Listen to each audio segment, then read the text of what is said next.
Wanted to take a look today at a quarterback that might be flying under the radar a little bit. But as we sort of work through the rest of the quarterbacks that are invited to the combine and get out for the, say, day one options, people might like what they find when they dig into Kansas State quarterback Skylar Thompson. Now, this is not a Brett Rippon 2.0 situation, and for those of you that might not get that reference. A couple years ago, Brett Rippon out of Boise State caught the attention of many in the draft community, myself included, who banged the table for him, QB3, QB4 in that class, and it never quite panned out the way some of us hoped, but we still cling to that dream of Brett Rippon starting quarterback in the NFL. Now, this isn't that kind of situation. I don't think you'll see many with Thompson as, say, QB1, 2, or 3, but as you start thinking about options on late day 2, early day 3, particularly for offenses that are more rooted in horizontal West Coast concepts, they might really like what Thompson has to offer. So I've got a number of plays queued up from 3 different games. We'll get through them. This first play, we're going to get motion across into a fast 4, sort of 4-by-1, motion man to the flat. Outside receiver comes inside. Number 3, he comes inside as well, this little 2-man spacing concept. And then the point man, he's going to work the deep out. So you get the 2-man high low on the outside with these sort of spacing options underneath. You're going to get some pressure that Thompson has to respond to. First with this guy dipping inside, and then you'll get a looper around as well. So 2 different points of pressure. What I like about this play, he responds to the first by a little set and reset as he skips a little bit, slides a little bit to the outside. And then when the looper starts to crash, he's going to hit this deep out with that looper in his face. So the initial response and slide to pressure in response to that initial bit of pressure. And then you're going to get the throw on the deep out with another defender crashing down in his face. So there's your motion, there's the pressure, dip outside, reset, throw, ball, on time, in rhythm.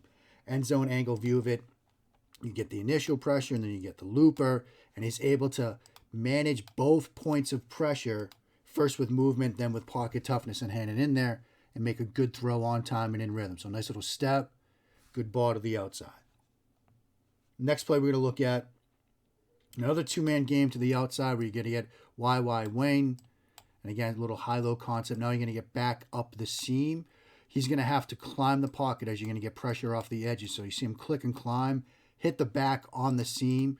We'll talk about the placement on this throw in a second. But first, again, the response to pressure, right? You get now pressure off each edge, click and climb in the pocket, unnatural movement at first, but you get used to it as a QB, and then you hit the seam ball. Now let's talk about placement on this throw, right? Because at first blush, it looks like, hey, this is kind of behind him. Back has to make an adjustment. But I think what happens here is as your back is coming up, he sees this inside point of pressure working from inside out, sees that color flash, so he kind of puts it on the outside of the back as he's working up the seam to sort of protect him from that. You see, if he leads him a little bit towards the hash, this guy can make a play on the body, but by kind of keeping him vertical, almost put it on his back shoulder, keeps him safe, gets him to work vertical more, and protects his receiver. So I like the placement there. Again, when we talk about always putting a throw here to protect his receiver, sometimes it's an educated guess. It could have just been a misplaced throw. But here, I think, particularly when you see it from the end zone angle, you'll see that flash of color. He sees that here because he opens to the left. You're going to see this defender working back towards that back on the seam. You're kind of putting him to safety. So I think, again, educated guess here, but I think that's what's going through his mind. Now we're getting an interception here on 3rd and 7, and I will tell you, friends, this is an interception that I know well. You're going to end up motion across the formation here in a second into the 3-by-1. Now here's the route concept you're going to get. You're going to get sort of a follower trail, right? 1's going to come inside. 3 is going to work out, then come back here. So it's kind of a follow trail, whatever you want to call it. We call it follow. Other teams call it trail. And 2 here is going to run corner route. He's going to have to move because of pressure and roll to his left, which kind of takes the follow trail away from him. And he's going to get greedy and try to throw this corner while moving to his left. This is a throw that, friends, I will tell you, every time I tried it in college, I threw a pick on it. Because this is a throw that tests your arm. And you might have the confidence to attempt this, but you have to have sort of elite arm talent to throw it as a right-handed quarterback working towards your left. Or Everything has to be perfect mechanically. And I will tell you that, again, this gets intercepted. See the pressure, rolls to his left, tries to throw it, and it doesn't quite get there. And I think what happens is it's more of a mechanical thing. You've really got, as you're sliding left, you've really got to contort and torque shoulder and hips and feet to get everything you can on this throw. And he doesn't quite do it. You see this more parallel with the hips and the shoulders, and he tries to make it with all arm, and it just dies. If you're going to make this throw as a quarterback rolling to your left, yes, you might think you have the arm to do it, but you need the hips, the shoulders, and the feet to do it as well, and it doesn't quite get there. You'll see it again. End zone angle, you get a really good look out of it. See, he's rolling left. You get the pressure in your face. You want to try to make this throw. It's really your only option because everything else is diving this way. And he gets the shoulders pointed somewhat, but it's not enough. He can't generate enough torque on that.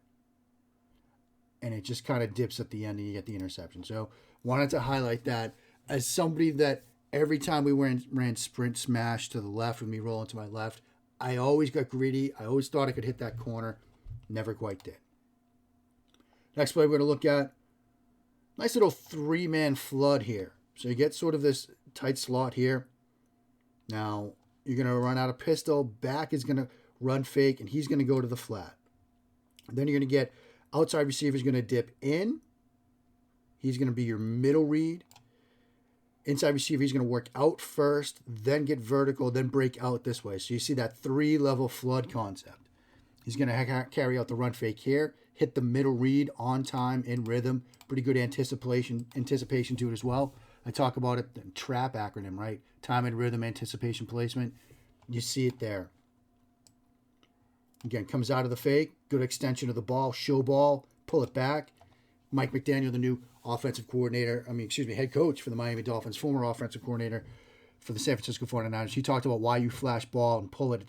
You know, you're really trying to help sell that run action. There's a QB Collective video about that. You see these guys diving down. So good ball handling there. And then again, you're going to be throwing this sail route, the middle read on it. So it's a good read. Hitch up. He already knows this is going to be covered. He's going to cross face here. Corner's getting pulled by this vertical on the outside. Back again and releasing to the flat to hold the curl flat defender. So it's a nice read, good understanding of it. And they see the ball is already coming out on time, in rhythm with the break. Again, time, in rhythm, anticipation, placement. Good read, good throw. Really like this play. Good eyes too. Good touch, good trajectory. Really nice throw. Now we're going to get Iowa State. Those were games against TCU. Those were plays against TCU. Now we get Iowa State. Little throwback concept here. Slot's going to break to the post. Run action, half roll to the right, throwback. You see a little bit of the arm talent here.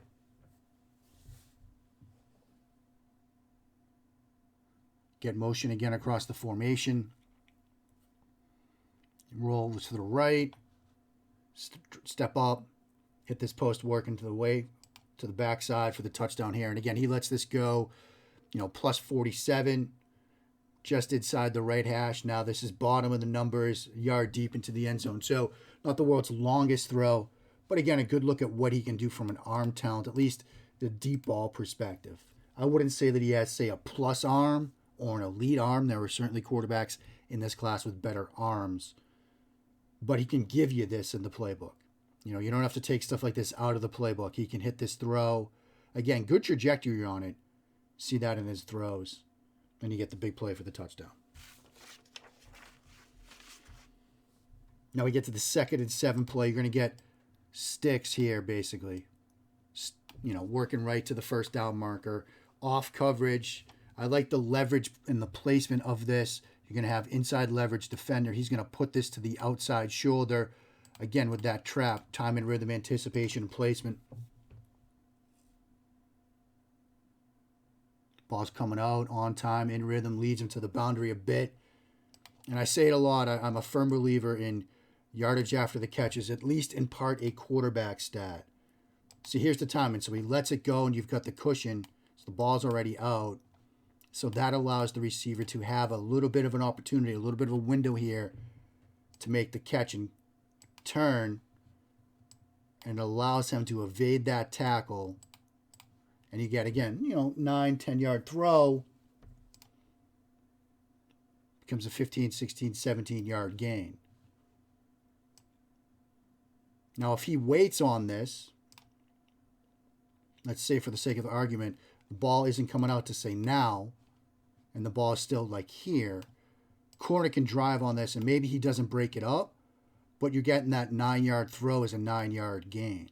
For those West Coast offenses, the whole design and the foundational tenet is, 9-yard throws become 15-yard gains.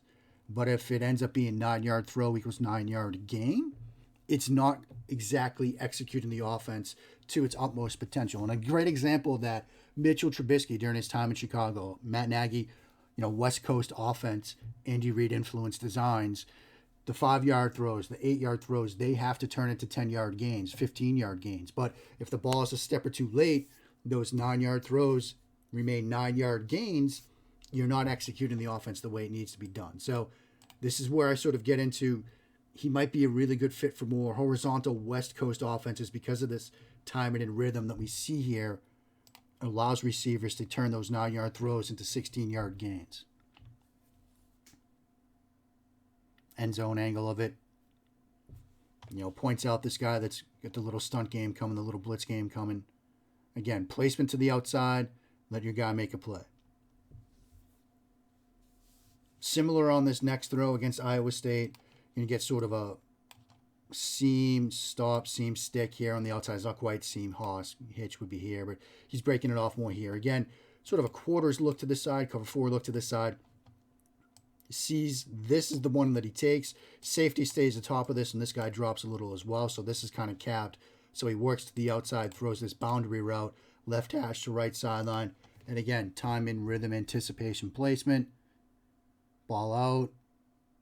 Good job by the receiver to drive back to that. And again, this is a long throw, but you see how the timing of it matters. See, the ball starting to come out here.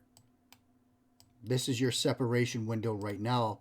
When the ball starts to come out, long throw, and by the receiver doing a good job of working back to it, and the placement by the quarterback towards the boundary, you've still got at least a bit of separation here to try to make a move. Longer throw, the timing matters. Corner does a good job making the tackle, but you see that window there of separation that timing offers both quarterback and receiver. And you get good placement, lead them towards the boundary. Finally, this throw from the bowl game against LSU. You post, over. Again, we see it so many times on Sundays. He's going to throw the over route. The post does break open.